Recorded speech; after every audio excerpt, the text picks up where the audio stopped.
on va parler de la passe. Alors la passe, hein, la fonction du passeur, c'est, vous connaissez bien maintenant, c'est cette capacité à distribuer un ballon d'attaque. Alors qu'est-ce que c'est qu'un ballon d'attaque? C'est à un niveau intermédiaire, on va dire que c'est un ballon plutôt haut, proche de la zone du fil. Hein, ça peut être aussi sur cette aile-là, au poste 2, avec un ballon qui va être situé haut, proche du filet. Sur un premier niveau, plutôt débutant, les passeurs s'écartent du fil. Donc là, on les décale pour ne pas être gênés par le filet. Souvent, on se place au centre, hein, ici, ou légèrement décalé. Le fait d'être légèrement décalé vous permet de voir un peu plus vos joueurs. Hein, si vous êtes au centre, vous êtes dans des positions où vous pouvez avoir des joueurs dans votre dos. C'est pour ça qu'on a tendance un petit peu à décaler le passeur sur la droite. Qui va prendre la passe? Au départ, on simplifie les choses avec le joueur qui est au centre. Quand je tourne, il y a une rotation, je me positionne au poste 3, ici au centre, je suis le passeur. C'est assez simple, hein, tout le monde prend la passe et on tourne. Plus le niveau va s'élever et plus ce poste va devenir spécialisé. Donc on va pouvoir dire par exemple qu'on n'a plus que 2 joueurs qui prennent la passe. Alors souvent on les positionne sur le terrain en opposition, c'est-à-dire que par exemple si Zach est un bon passeur et qu'on a un autre joueur qui est bon passeur, on va prendre Petro, on va les placer ce qu'on appelle en opposition. Vous voyez là, le 1 et le 3 sont en opposition. Ce qui va nous permettre d'avoir tout le temps un bon passeur au filet. Donc là, je vais vous faire un exemple d'une rotation. Donc là, on imagine que le ballon était ici, l'équipe bleue récupère la balle, on fait une rotation ici, Katia vient là, Petro devient un attaquant et c'est Ted qui est le joueur arrière.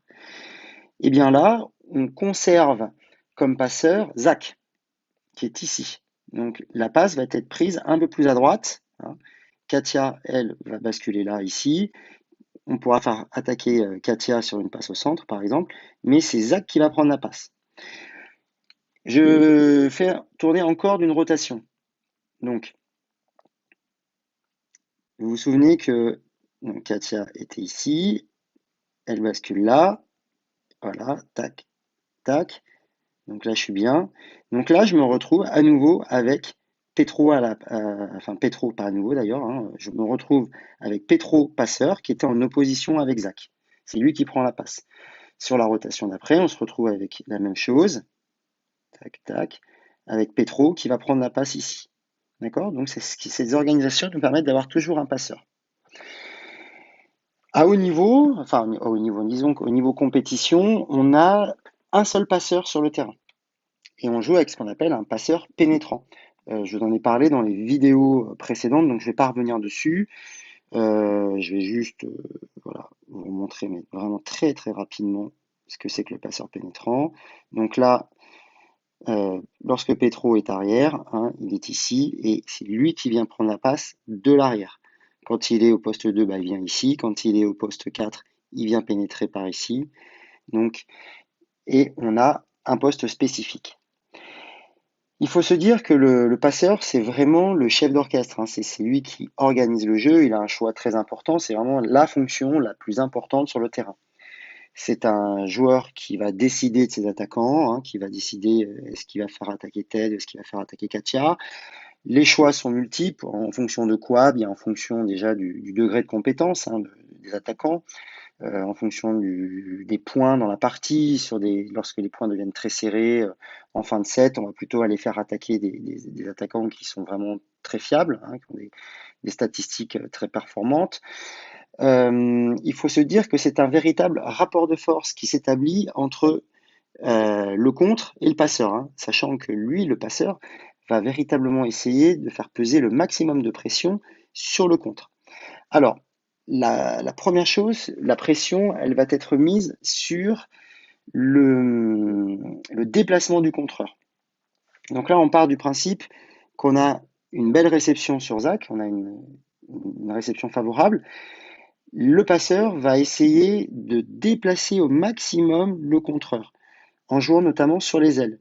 Donc on va avoir un ballon qui va être poussé très très loin pour retarder. Hein, lui, il va avoir un déplacement très long à faire et on va essayer de le mettre en crise de temps, ce contreur, hein.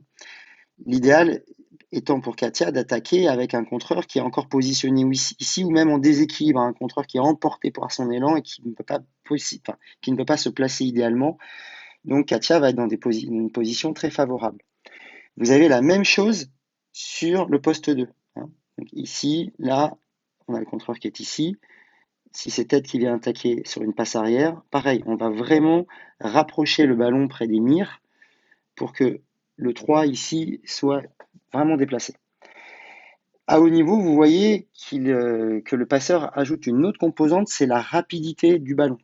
Pour pouvoir augmenter encore cette crise de temps, le ballon est très accéléré ici. De plus en plus, les ballons vont partir très très vite ici, ils sont presque tendus pour que le 3, le contreur, soit décalé. Vous avez vu dans cet exemple-là que l'idée est de masquer la passe, c'est-à-dire que le 3 ne sait pas qui va attaquer. Sur une belle passe, si on a un bon passeur, on est à un niveau compétition, on ne sait pas si c'est Katia ou Ted. Ce qui va imposer pour les rouges de faire rentrer un deuxième contreur. Alors, sur des belles réceptions, on est obligé de prendre un contre à plusieurs, sinon l'incertitude est trop importante. Étant donné que là, on peut considérer que le rapport de force s'équilibre, hein, puisqu'on a le 3 qui s'occupe du 4 et le 4 qui s'occupe du 2, eh bien le passeur va jouer sur un autre paramètre qui est le lieu d'attaque. Donc là, on commence à mettre en place des combinaisons. Donc Ted peut attaquer ici, mais peut également attaquer au centre. Donc là, le 4 va se positionner ici, car il ne sait pas si le ballon va venir plus au centre ou plus à l'aile. Donc vous voyez qu'en fait, là, le passeur est en train d'instaurer un rapport de force avec le contre. Il faut se dire que le passeur a une fonction très importante parce que c'est lui qui permet de reprendre le contrôle du jeu. Il va vous permettre de rattraper des situations où vous êtes en position défavorable. On imagine une réception dégradée avec une réception par ici au milieu du terrain. Si on a un passeur qui est très mobile et très adroit, il va être capable de remettre l'équipe bleue en position d'attaque. Donc, pas de manière idéale, parce que là, par exemple, vous voyez que la passe sur le poste 2 est très compliquée, hein. Et puis, même s'il va sur le poste 2, les contreurs auront le temps de se déplacer. C'est quasiment impossible de les prendre de vitesse. Là, on peut partir du principe que le rapport de force se rééquilibre, hein. Donc, par contre, effectivement, si vous avez un passeur qui n'est pas très, très mobile, etc., là, vous allez perdre le rapport de force, hein. Si vous êtes obligé de remettre un ballon très très haut dans cette zone-là, les attaquants là doivent reculer pour attaquer. Donc, vous comprenez que vous êtes en train de perdre le rapport de force. On a parlé des combinaisons de jeu, je vous en montre juste une. Donc là, les combinaisons de jeu, hein, vous avez compris que c'est est-ce que j'attaque là, est-ce que j'attaque ici, est-ce que j'attaque sur une balle tendue. Ce que vous voyez à haut niveau, ce sont des attaques avec des leurres, c'est-à-dire qu'un leurre, c'est-à-dire on fait une feinte d'attaque. Vous avez un joueur qui est ici, qui vient sur une balle très rapide, donc qui vient ce qu'on appelle sur des balles courtes, donc donner le sentiment que le ballon va être attaqué au centre, donc fixer un contreur pour finalement jouer sur une balle poussée à l'aile. D'accord? Ce qui va vous permettre ici de fixer un contreur et d'éviter que vous ayez par exemple deux contreurs sur le joueur 4. Une combinaison un petit peu plus sophistiquée, que vous voyez énormément sur du jeu en 6 contre 6, c'est un joueur, donc là le 3, vous voyez qu'il est fixé par le 4. Lui, il ne peut pas tellement bouger parce qu'il surveille le 4. Lui, le 4, ici rouge, surveille le 2. Donc le 2 va venir, donc là on imagine que la réception est belle, hein, il n'y a pas de problème. Le 2 va venir fixer le 4, ici. Le 3 surveille le 4, et en fait c'est le 1 qui va venir attaquer aux 3 mètres ici. Donc là le ballon est distribué sur une passe arrière un petit peu dans les 3 mètres ici, et l'attaquant va venir attaquer en dehors de 3 mètres en prenant son impulsion ici, et surprendre le contreur au poste 4 qui est souvent en position un peu retardée, hein. Donc vous avez ce type de combinaison, c'est assez fréquent. Je vous parle d'une dernière chose, c'est ce qu'on appelle la deuxième main. Donc ça, vous connaissez peut-être. Ce qu'on appelle la deuxième main, c'est lorsque le ballon est très bien réceptionné sur le passeur.